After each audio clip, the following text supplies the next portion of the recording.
And I now give the floor to the permanent representative of Syrian Arab Republic. You have the floor, sir. شكرا.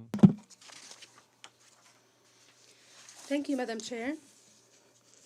Allow me at the beginning to congratulate the Ambassador of Senegal, Chik Nyang, on his election as chair of our committee. I wish him every success. My delegation aligns itself with the statement made by the representative of Palestine on behalf of the G77 and China. Allow me to make the following remarks in my national capacity. The Syrian Arab Republic is undergoing an exceptional circumstance known to all that makes the implementation of the 2030 Sustainable Development Agenda a national priority, and we seek to enhance cooperation with the UN system in this regard.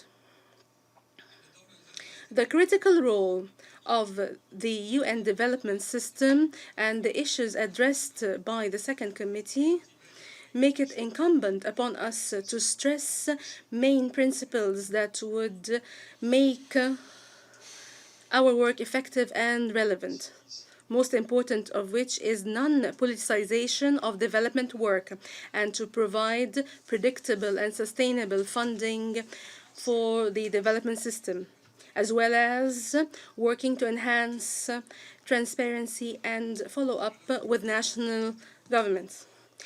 Despite the difficult circumstance in Syria, the relevant agencies of the Syrian government has developed the first national report on sustainable development this year.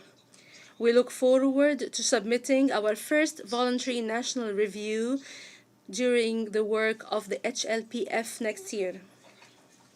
We deal with much vigilance with the obstacles and challenges in the way of Syria's development in its three dimensions: economic, social, and environmental.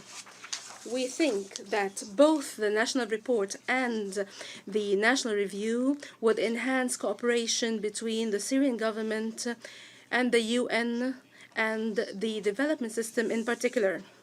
This would be possible through the development of plans and projects for development that meet the aspirations of the Syrian people and deal with the special circumstance that my country is undergoing because of terrorism and economic blockade. Syria is currently facing an important challenge, namely creating enabling conditions for the return of those displaced and the return of refugees to their homeland.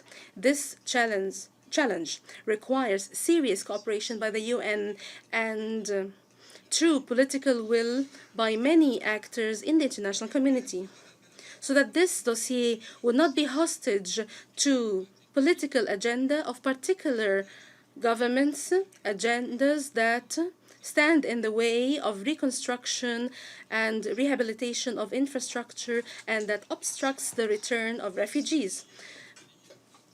Mr. Chair, development strategies are based on the idea of empowering societies and enabling them to exercise their right to development. And if the UN seeks to have an effective role that supports countries and governments as they seek to achieve the SDGs, hence, there must be a position taken by the UN against unilateral coercive measures so that they would end immediately.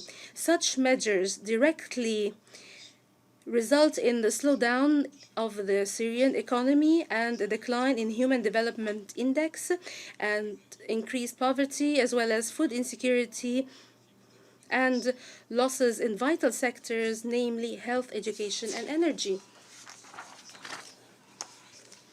Madam Chair, peoples living under foreign occupation face many obstacles and difficulties that limit their ability to achieve sustainable development. In this regard, the Israeli occupation continues to exploit, endanger, and loot natural resources in the occupied Syrian Golan.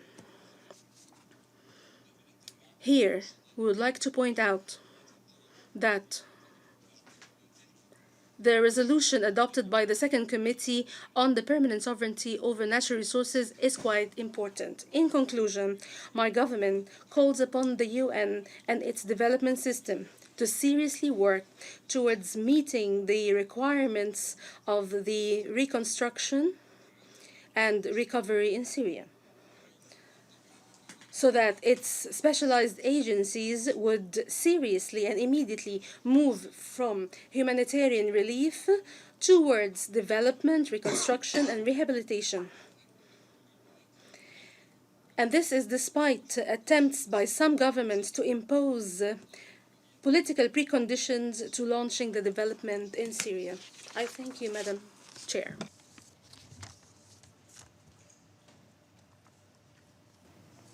I thank the permanent representative of Syrian Arab Republic for his statement.